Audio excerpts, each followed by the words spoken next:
Hi, everyone. Welcome back to Primetime TV. Here we are again. Second week in a row. Are you excited? Yeah, they can't get rid of me. I'm telling you. Well, they could, but hopefully we're giving enough good content for our viewers out there when it comes to, doing things that are good for us. Yeah. And we've been doing that. We've been doing a lot of that. So welcome in, everyone, to Primetime. I am one of your hosts, Barbara Marville-Kelly, and with me is my partner in crime, not really in crime, partner in good, for the good, right? Right. Dennis Kelly. Master Dennis Kelly. World champion Dennis Kelly. Author. And shall I carry the list on? It'll go off the show. It'll be so long. That's all I would be talking about. That's right. We need I can't even say it. I'm laughing. It's so true. Variety. That's what I tell you, we were running late to get to the studio today, and we're not that far away from the studio.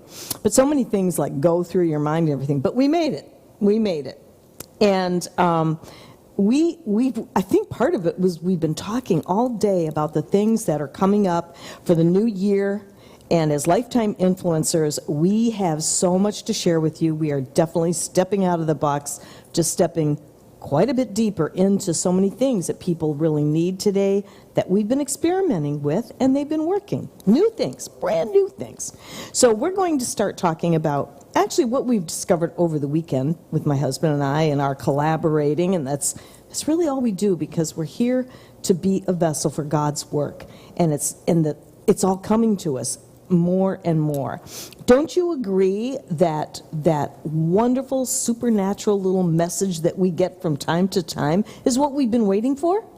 Yeah, sometimes it passes by and you don't recognize because you're busy with other things of less importance. That's right. So if you put the importance on the message from God, the feeling in the Dantean, the gut area, that's where our communication starts and that's where it ends.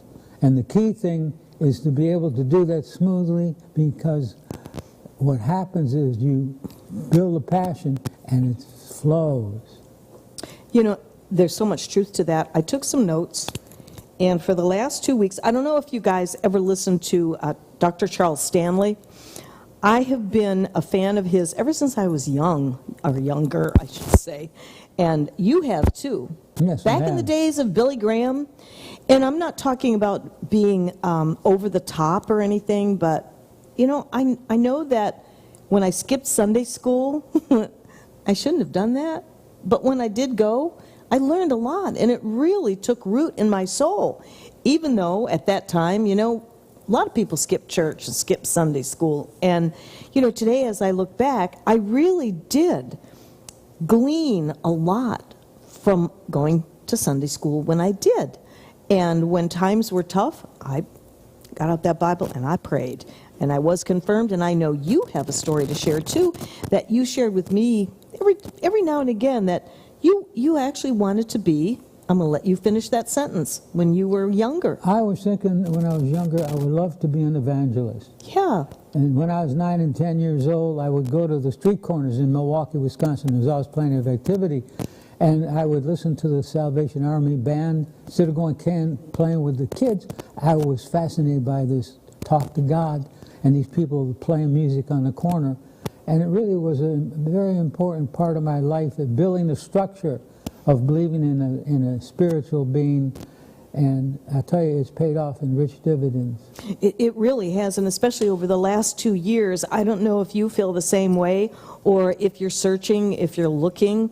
My husband and I mean, everyone has a story today, and we shared a little bit about that last week, and everybody's got a story. And listening to Dr. Charles Stanley, he opens the door with his delivery so that you can actually understand what he's talking about. And something that hit us really hard, because my husband, excuse me, as he's been healing, he's not up at the crack of dawn with me, but he's starting to get up earlier again. I'm up at 4:30, 5 o'clock, and that's when I do my devotionals. That's when I have my spiritual awakening, or just my spiritual conversation with our Heavenly Father, and so that I can put one foot in front of the next. As you and we have stories, the stories change from one person to the next, one family to the next. We've had some very challenging times in this last year and a half, going on 2 years, not to mention if you've already had challenges in your family. I guess what I want to say is, have you asked yourself what you can do about it? Well, if you care, which I'm sure you do, you are looking for answers, seeking answers. And what this one podcast was Dr. Charles Stanley. It was this week, and it was actually about taking different occasions in people's lives and using them as a choice to help them by either treating it as an obstruction or an opportunity to do God's work, to be part of the vessel of doing God's work with people out there that are hurting. And what he said, and you remember when he said, there are people all around us, around you, that we can reach out to. And sometimes when a situation arises and you know, people talk to one another, friends talk to a family, talks to one another, but everyone is so caught up in paying their bills and making sure they've got food on the table and doing what they have to do for survival and sustenance. And we understand that. We've been there. We've had to do that. And so it really hit me hard. And that's where my husband and I have been doing some very deep collaborating in reaching out to people and taking it to a deeper level because of the depth of need. The depth of need is there for each of us, even if it's just to have a friendly conversation of encouragement to someone or asking someone, what can we do for you? What can I do for you? Would you like me to pray for you? Pray with you. And it feels so good to reach out that way. You know it as well as I do. And I just want you to jump in there because I know it hit you, and you actually had a message from the Holy Spirit. Just what? Yeah, a couple days ago. Yeah, it was over the a couple weekend. of nights ago, 3 o'clock in the morning. You woke up at 3 o'clock in the morning, like I always do. Yeah, and you've I never do. You've never done that. Never. That's right. And it was a strong, very well-placed suggestion. And why don't you share that with our viewers, because we're taking it to the next level. Well, first of all, I want to share something with the viewers. If you see me shaking like this a little bit, slurring my words like that, and come to a freeze, I'm recovering from Parkinson's disease. And I just do this, I should say, so that I can let people know if I can do it, if I can still live a normal life based on my situation with the disease, then the thousands of people that I've wanted to help all my life will increase considerably. And this is what my goal is, and my destination, is to spread the word that you don't have to give up everything just because you have a threat disease. Well, but you told me what you were going to do as a result of the Holy Spirit talking to you and telling you what to do with the skill sets that you've had since 1997, and that's with Heart Math Institute. Yeah, it's like he said, it wasn't in these words, but he said, "You dummy, get off your butt and get to work. You got a lot of people to help out there." Mm-hmm. Yeah, it made me feel guilty a little bit. So what am I going to do? Come out of retirement and teach trineurogenics, which is the composite of all these wonderful things that we share with you. The map is the destination. The body of the automobile is the body, and the spirit is the soul. It's a trineurogenic form to be able to get people to function in the body, in the mind, and the emotions in a very superior way. Well, you know, the reason why we share this with you is so that you understand that we're people just like you. Just like you. We've had challenges. My husband was diagnosed with Parkinson's 10 years ago, and a doctor told him, there's nothing you can do about it. Don't say that to my husband. Don't say that to me, because it just makes us even more determined to find the answers. Yeah, we fired the doctor, by the way. Yeah, we did. Actually, two doctors, because they It was all going by the book and not stepping out of the box to maybe look for different things. So we do that. We research the researchers. That's why we truly feel in our heart of hearts that we are lifetime influencers. The eclectic of the eclectic. That's right. And if something doesn't sound right, I mean, we get people to ask us to support products and services and this and that and this and that. We have got to do the research, and we've got to know that something works before we go and tell people about it. We'll try a service ourselves, we'll try a product ourselves before we go out and talk about it. But, you know, when you're told that you have Parkinson's and there's nothing you can do about it, my husband's first reaction was, well, that's not a death sentence. And God, why me? Why not me, right? That's it. I said, why not me? Because I can help many more people. So I decided to accept that me and look at this as a blessing, not a curse. And believe it or not, a lot of things have changed in my life since then, and it's changed for the better. Even though I get these tremors once in a while, and I slur my words and sound like I'm drunk. One time somebody said, yeah, I saw you in there. Were you drinking? So he happened, or she happened to, I won't divulge the name of the person, but they took it the wrong way. But after I told them about it, it gave me more strength, because they figured, well, if he can do that, why can't we if we do get a life-threatening disease? You know, that's really true, and it's all in your perception. And if you take care of yourself ahead of time, sometimes when crisis hits, you're going to find yourself able to deal with it a whole lot easier, and that's why we do take care of ourselves. We take a lot of high-powered supplements and superfoods, and we've already shared some of that with you, and we have our websites that will go up, and you can actually go to our link and see what we're doing, and you can always get a hold of us. But we're very excited about the direction that we're going on being a lifetime influencer, because we want to share what has influenced us and pass it on to each of you. And we can do that by using the platform here at We Beam TV as an opportunity.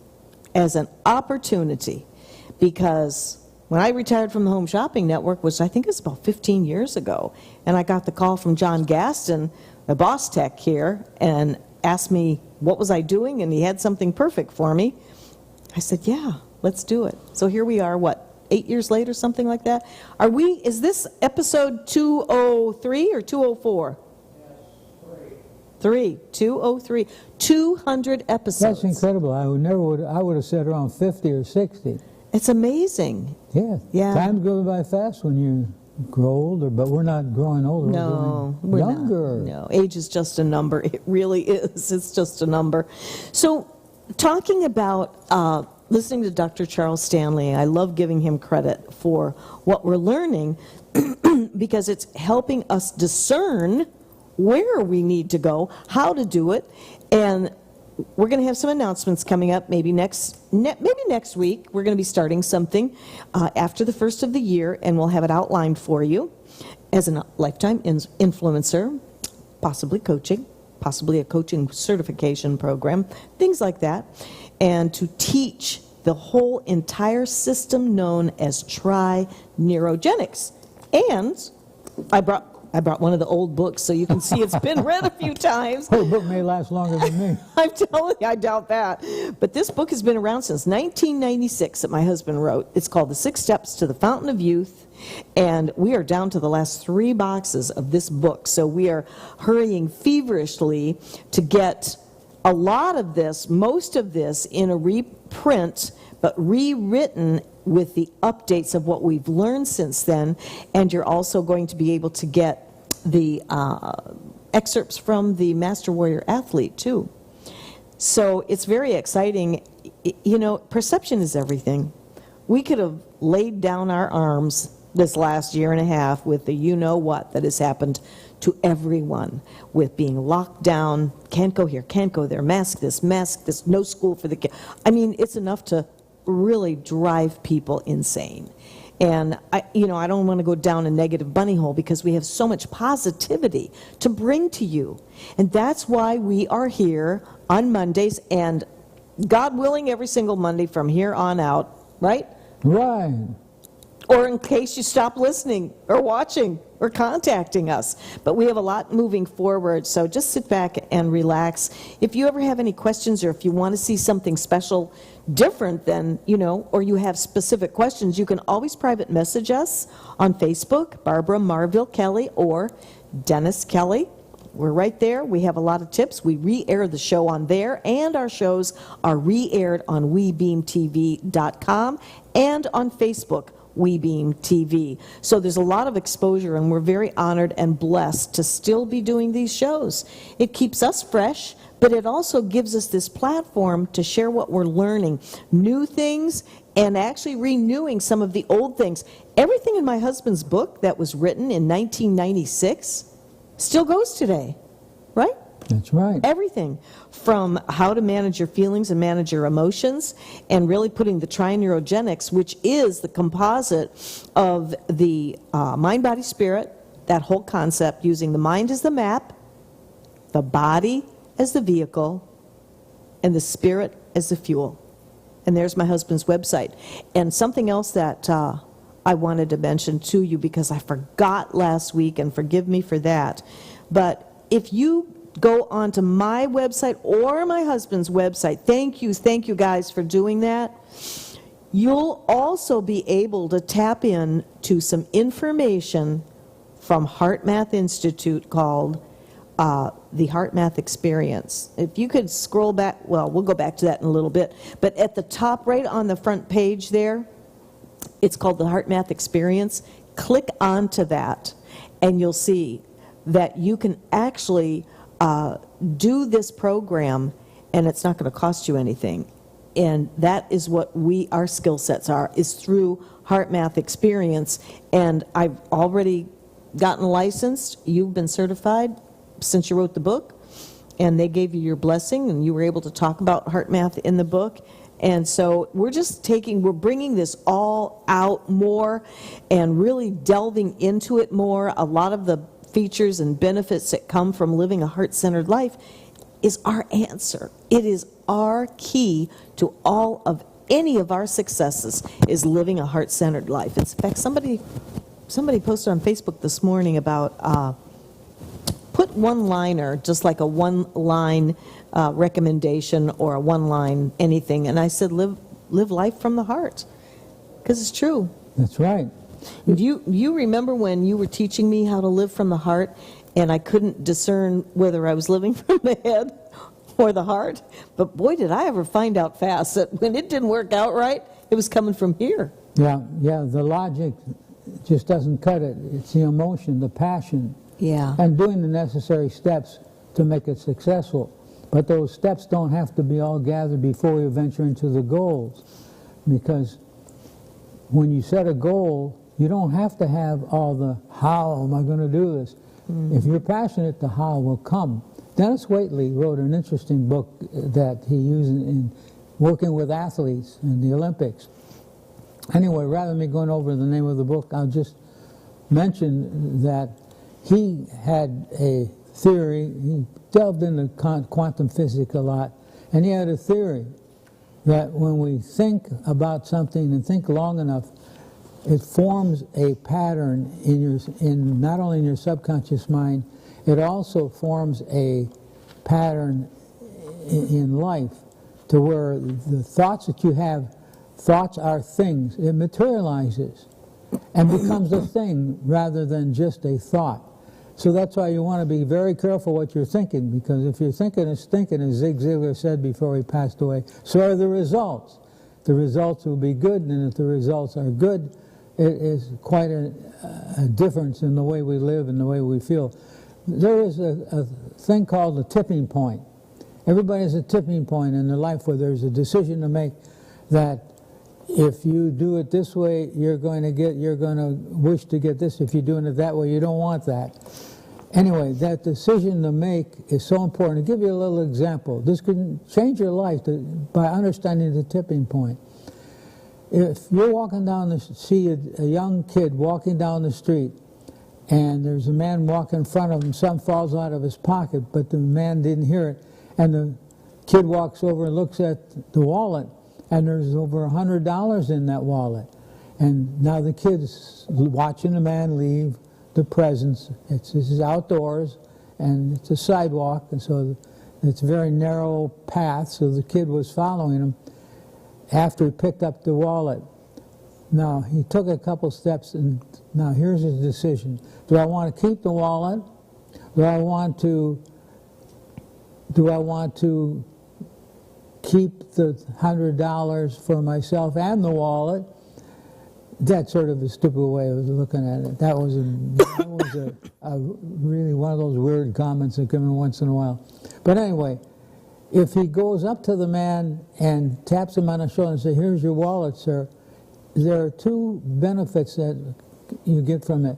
First one is the kid gave it to the man because he thought if he didn't take, somebody might see him, he'll get in trouble. And the other one is that he don't care, he's going to get that money anyway. And then the third one is that thought of keeping the wallet never occurred to the kid. He just knew that was the right thing to do. One is going to grow up to be a bank robber, probably the one that doesn't give it back. That sets the stage. The other one is going to be a bank president. That is just a metaphor, but it actually goes way beyond metaphoric conditioning. So, I like that story. You know, and the moral of that story is what goes around comes around. What goes around comes around. That's a good way to analyze it. I'll never forget when my kids were young. Yeah, well, they weren't too young to understand what was going on, but we were in the store up in Michigan. I think it was Myers Thrifty Acre. And I found, I don't know, maybe $30 or something like that, or maybe it was $70. It doesn't matter really how much. But I said, "Come on, kids, we've got to turn that in." And they looked at me. They didn't say anything. And so I went and I turned it in, and they hollered it over the loudspeaker. And there was a lady that came to pick it up. And, she didn't know who I was or anything, and we had left. And I didn't really need her to know that. It didn't matter to me. And so what I said to the kids afterwards, I said, that might have been a single mom's money for her groceries for the week. And so they never said anything. They never said anything like, well, we should keep that money or anything. You know what I mean? So many years later, when I say what goes around comes around, and I did that because it was the right thing to do. The right thing to do. I didn't think about, well, what if I was in that situation? I didn't do it because of that, and sure enough, I was in that situation. I was a single mom. And I had left, I don't know why, I used a clutch bag, and I had all my money in it, and I had $180 in there saved up to buy kids' school clothes. That was when we could afford them, sort of, kind of. And I put it in, in the seated part of the grocery cart where the kids sit. And I didn't have it like a fanny pack or like a shoulder strap or anything like I do now. And I got my groceries and I left it in the cart. And I thought, oh, geez, that's all the money I had. And I called the store and they said, yes, we do have a clutch bag here. So I went up and I said, who turned that in? And they said it was a senior that did the right thing. So you see how things can come back to you? It's always important to do the right thing. I'm not saying I didn't make any mistakes or whatever, or say the wrong thing from time to time, but if we know, the right thing to do, then let's do the bloody right thing to do, right? Absolutely. And it comes from experience, really. You learn through life, and leading by example is a big thing in our book, literally. Lead by example. It does come back to you. It truly does. My grandson, well, you were there at the party the other night. We went out with my kids, and it was our daughter-in-law, Lori's birthday, and JD, my grandson, came running right into the restaurant. Did you see him come grab me? Yeah, he was going so fast, he actually made me tired. Yeah, and it felt so good. All that bonding and helping since they moved down here in the last number of years, we've been able to really bond and get to know one another, and it's just so wonderful to be able to do that. And that's what we want to do, is to take it to another level, getting it out into the public more. And like what Oh, you didn't finish saying what the message was from the Holy Spirit about you doing coaching. Well, Over the phone. I've got another story. Oh, you do? Yes. Well, guess what? We have about 30 minutes. Well, good. Okay, how long is this going to take? I know that was a pun. I talk too much. But look who I learned that from. I have no idea. I never try to out-talk Barbara. She starts in the morning and goes right stop. to the evening. No, I don't. But it's always good talk. It's things, it's giving messages. I love to hear her talking on the phone. I know she's talking to some poor soul that needs her help. And that goes a long way. Anyway, there's another tipping point, because we have, generally speaking, average person has several tipping points in their life where they know that somebody, the good Lord up there, is talking to them that it's not a good thing you're doing. So anyway, this tipping point was in 1971. I was at the drag strip. That was my hobby, racing cars, and I had a 600 horsepower Mustang I was so proud of.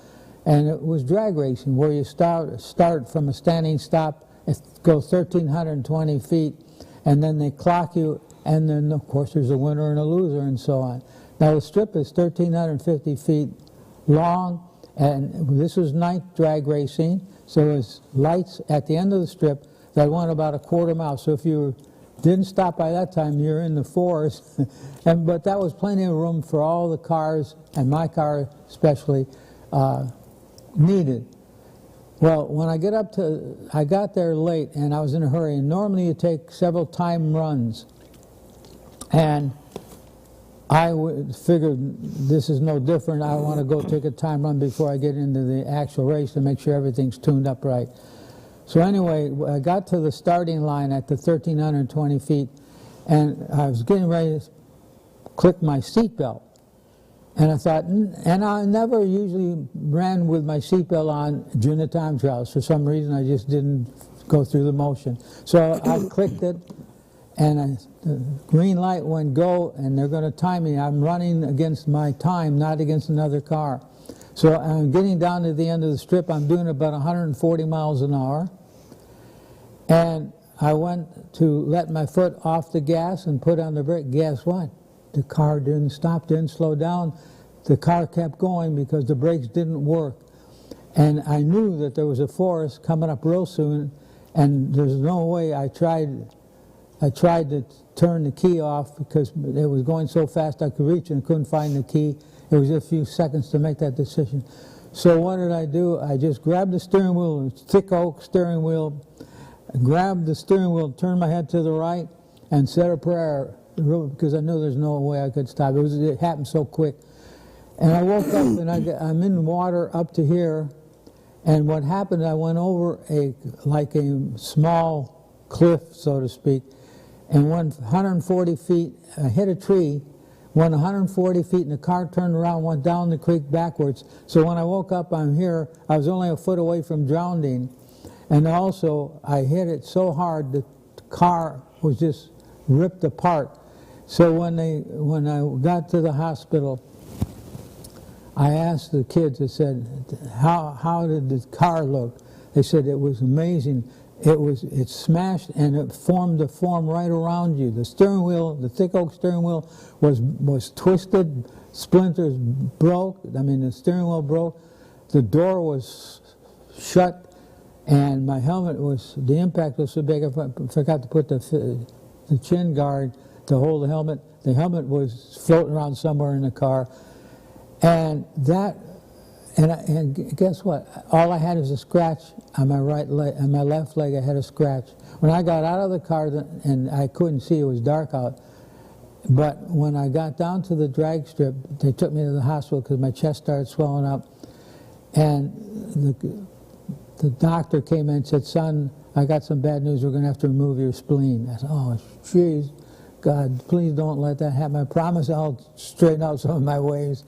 And they put the intravenous needle in, and all of a sudden the door opened, the doc comes in and says, "I got some good news." This is about an hour or so.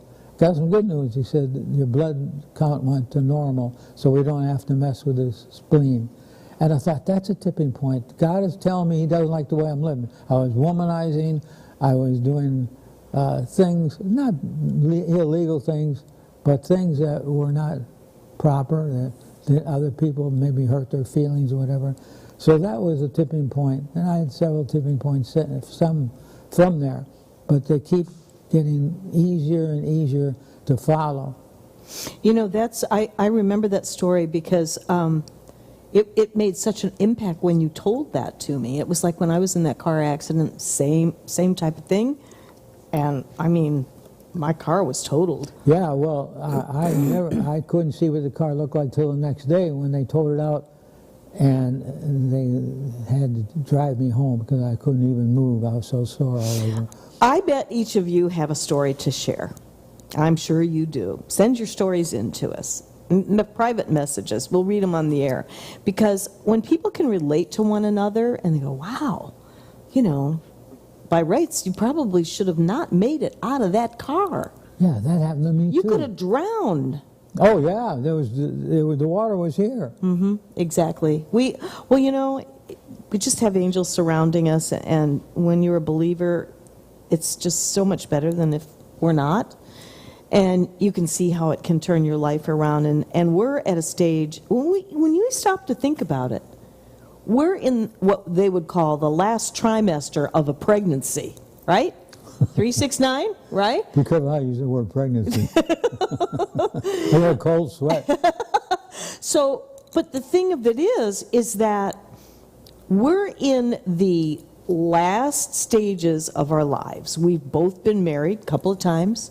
We've had families, and we have a very, very beautiful surprise coming up this month for you, and we'll share that as well. A lot of pictures that's going to be coming up around Thanksgiving. I'll get to that in a minute. But the point that we're trying to make is, and I know there's many of you, I know there's many out there that have really gone to their knees with this COVID, and, you know, losing people, whether you've gotten sick with COVID or you've had a family member or someone and you've been under that lockdown. Let me tell you that is the time. That is the time to step back and go, whoa, is my life worth it? Is it worth it? Of course it is. For you to move forward, maybe make some changes. If you look at your life in the past, like what you're saying and what you're reflecting, and look at your life as if you're looking through the lens of a camera, and think about how you can refocus. You can have another take in life, as they say in the movie industry or television industry, right? 3, 2, 1, and you flub your words. Well, so what? You just redo it. It's like you can redo your life. We're redoing our life, taking what we've already been doing successful, and we're taking it to the next level. Even though I'm 73 and you're 83, it's just a number. So why not? Right. Why not? Is right. And that's why we're going to use the WeBeam TV platform to get the message out. And we've got a lot of different things up our sleeve. This is very exciting about your son. I know what you're going to, yeah. Your son. And Gary, if you're out there, God love you, God bless you. My husband has finally managed to find his kids from many, many years ago. 50-some years ago. Well, you met Cheryl. She was 52 when her and Barry came here. Cheryl, if you're out there, hello, loved one. And Barry. And then Gary, just in the last couple of years. And the interesting thing is, you'll love this. The heritage and the genes go a long way. And my husband met his daughter Cheryl and his son Gary, and they talk over the phone all the time. Cheryl was here a few years back, and Gary is coming on Thanksgiving Day. That'll be the first time you get a chance to meet him, but you've actually grown to know him just over the phone. We become the best of friends. Oh my goodness. He forgave me for being a bad father. And, of course, I paid the price I for that. don't know about being a bad father. You were a teenager. Well, that's true. Yeah. But the interesting thing, he's a world champion Olympic athlete. Yes. He breaks records right and left. He missed the Olympics by just a hair. So when we talk, we have so much to talk about because we both have shared interests. And I said to myself, that's a reward for changing my life. The good Lord is giving me these rewards. Because otherwise, if I wouldn't have had a friend that's a detective, I would have never been able to find him. I know. And I won't get into why that one. No. That throws the blame on somebody else, and I don't want to do that. No, but the bottom line is that I remember how excited you were to capture those moments, and even since then, when you're talking to Cheryl, it's such a wonderful conversation because it's about nature. She's a very well-known, award-winning artist, very, very talented, and of course, Gary, like you say, he is a chip off the old block. You're a champion 6 times over, and who knew? He is like the spitting image of you from head to toe, from the inside out, and you weren't even in his life. And I think it's so wonderful that they're just so much like you. They're so kind and humble, and they just they don't talk about things that are negative, and it's just a wonderful conversation. When I know you're going to talk to Cheryl before Gary came back into your life, I would want to eavesdrop, so you'd put her on speakerphone with her knowing, and it was just such a warm and wonderful conversation. They'd be on the phone for hours. Yep. Hours. We talk about the dogs, what the best food is for the dogs, and, what about this, what about that. It was and just guess beautiful. what? Thanksgiving, guess who's going to come to my house? I just said that. I for some reason. You're caught up in I must have been one of those yes. funks. I know. Gary's going to come. We're making plans for all that. Yep, Yeah. that'll be quite I know. Cheryl did the same thing. She came down to meet with her father that she hasn't seen in 50-some years. Yeah, exactly. It's amazing how life goes, and you just never know how your story's going to end up. And it seems like when we go through these crazy times, whether you're having surgery, you're wondering how things are going to turn out, or if you're having a challenge with it, just sit tight. This too shall pass, right?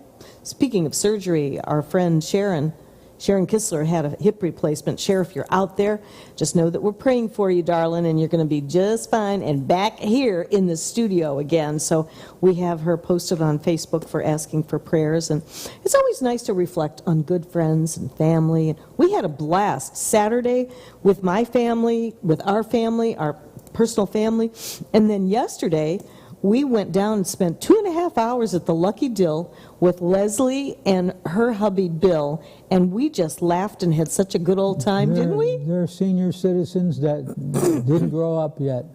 Yeah, that's right. Actually, they have a piano bar in their own home, in their condo on the water down there. And I had as good a time as I've ever had with those two. I've never seen her husband. I don't think.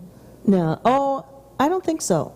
But anyway, they were so in tune with Yeah. it. We were laughing more than I've laughed in a long time. I know, and laughter is good because it puts those good endorphins in the That system. Interleukin 2. Interleukin 2. That's one of the- Explain that for a moment, because I know there's a lot of you out there that It is need a laughter, right? cancer growing enzyme, and what it does, it sends good chemicals and good hormones into the body that makes you feel good, serotonin, norepinephrine, and then some of those drugs, not drugs, but supplements, I should say. So the is that like did you say it's a hormone? So Yeah. it's cancer reducing kind of thing? Yeah, it's a cancer reducing thing, and Because- if you're excited and really happy, you produce a lot of it. If you're angry or if you worry, you don't get any interleukin 2. By the way, it cost about $40,000 for a drop in the laboratory. Really? But how can you buy that? You can't buy that. Why would they do that? What's that? Interleukin 2. Where does that come from? The cost? It's created by the pituitary gland. Yeah? Oh, you mean if it was something that you would buy? Yeah. Oh, wow. Now, That's got value. If somebody has interleukin 6, say for example I'm on Space Mountain roller coaster, Yeah. and I do not go on roller coasters. I'm petrified of that. That's one of the things that I can't, so far, have not overcome. And sitting next to me would be my daughter, who loves the roller coaster. I begin interleukin 6, which causes cancer when you don't have an abundance of it. And she would be getting interleukin 2. Same thing, same situation. It's her perception. It's your perception. Yes. If you want something bad enough, you can get it if you just keep going, raise the passion, see yourself already having it. And it's a piece of cake. Carrot cake, too, because that's my favorite. Your addiction, carrot cake. Yeah. I love to share these stories with you, and we're looking so forward to a new year, a really true new year. Things are opening up, and we're able to get out and be more productive, be thriving and surviving and striving with new goals and new ideas, and it's really wonderful for us to be in that situation. You are healing so well. Yeah, I feel grateful that I am healing well, and I look forward to doing things that I can't do at this point. Chipping one at a time. Well, you know what? We just adjust to the conditions. That's right. That's what we're good. doing. Adjusting to the conditions That's and right. never giving up. Never giving up. That it would be a sin, because just when you're ready to succeed, people, when they get to the wall, they try to turn the wall into a door, and it doesn't work that way. Or they try to butt through the wall, hitting their head against the wall, trying to achieve those goals, but they're going about it the wrong way. The key thing is to see yourself already making the goal. Absolutely. And feeling what it feels like. And that can be done in my seminars. I really get into that, how you can develop the ability to take a goal and turn it into a master of anything that you want to master. A master of anything. Absolutely. That's one of my favorite words. You can't just have mastering to, like karate. Life has a whole bunch of room for masters. How do you become a master? Be a leader. You have to be a reader. And you have to hang around people that have good thoughts, don't hang around the wrong people, and really thank God every day for giving you this wonderful day on this earth. That's so true. You know, you just gave me an idea, because I opened up the book, and where did it go to? Page 228, the Roger Bannister effect. Oh, yeah. Let's share that story, because when you were saying just when you think you're about to give up, and then what? What happened with Roger Bannister? Well, he was trying to break the 4-minute mile. Right. And there's been athletes for years to try to break it, and the doctor said that's impossible. Your blood, you'll die of a heart attack. There's no way that you can go under the 4-minute mile. So that was accepted by everybody, but Roger Bannister. In fact, his coach and his wife would fuss at him because he would keep trying to break that 4-minute mile. Well, guess what? He did. And the funny part of it is, within 1 year, 6 or 7 other athletes broke the 4-minute mile. So how did all of a sudden they be able to get the ability to do that? It's their mind, their belief system. And when you want to be successful, you have to, what do I need to believe to be successful? You have to believe, well, I can do it. And you have to believe I deserve it. Things like that. So build up a good belief system. You can change the moon to the stars.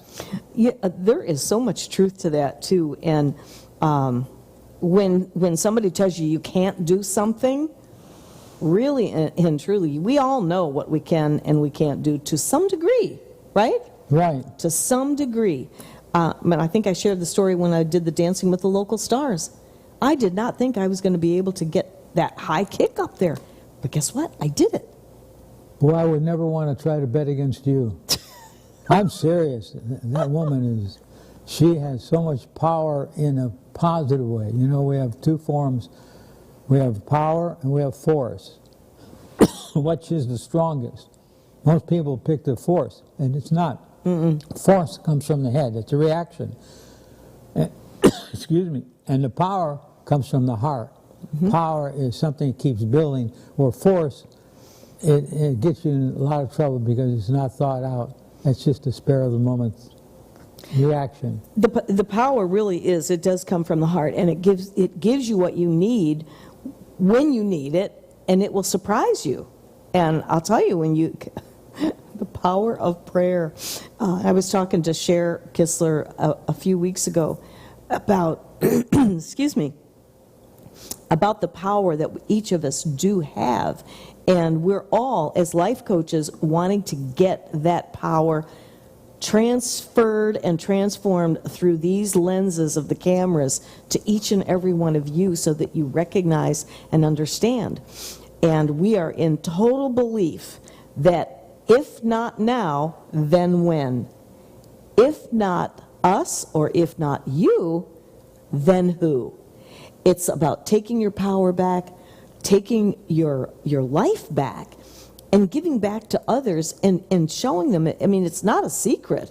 We treat it like a secret. Well, they are kind of secrets that we've kept to some degree, but we've shared everything with each and every one of you. But there's so much. I mean, even though we've done over 200 episodes, some of those were our Women Unscripted shows, and I've done special edition shopping shows. I've done the HSN Memory Lane show and all.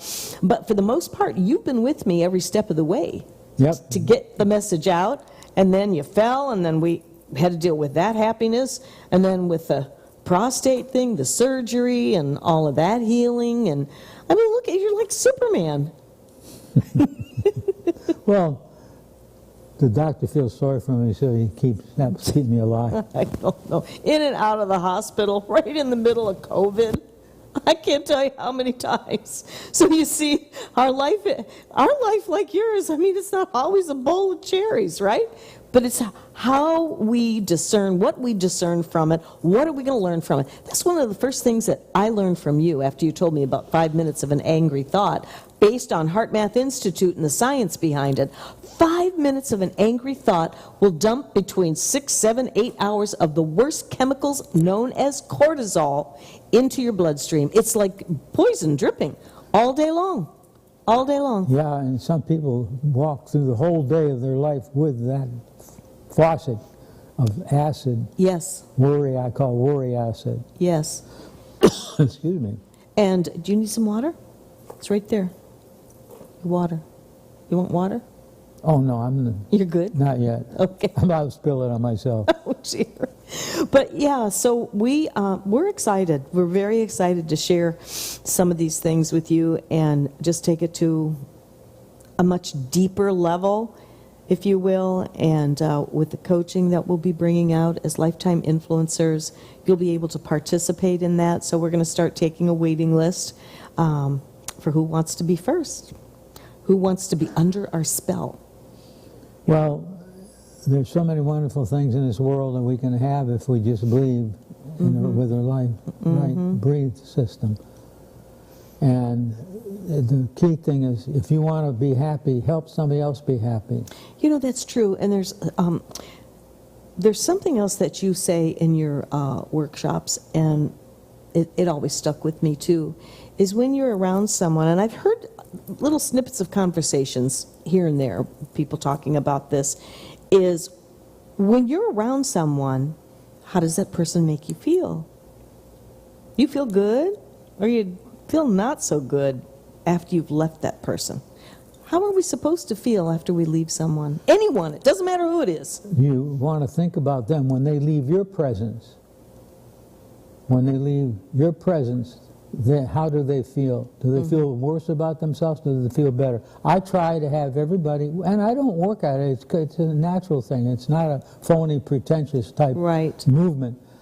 But I really like to believe that every person that leaves my presence is a little bit happier. If not happier, at least not mad or not upset, and having good cells, healthy cells, because of the right chemicals going in the body. That's right. Every thought, every second, 1,300 different combination of chemicals get into the body. There's the good and the bad and the ugly. And the key thing is to be aware of that. Everything you think, every time you think, as long as you get past, don't have to go 5 minutes with that angry thought, then that works against you. If you take and have 2 minutes, correct that challenge, that thing that makes you feel unhappy, and then enjoy being able to control the one thing that you have that nobody else can control if you don't want them to, and that's the way they feel. Yeah, and when you stop to think about that, and you know who you want to be around more often. Right. Choose your friends very carefully. There's so many people out there now that are turned into being negative. And the metaphor is that people walk around with their umbilical cord will zap you. Yeah. Well, you know, just trying to give a lot of people a pass, if they didn't have skill sets on how to manage their emotions before COVID,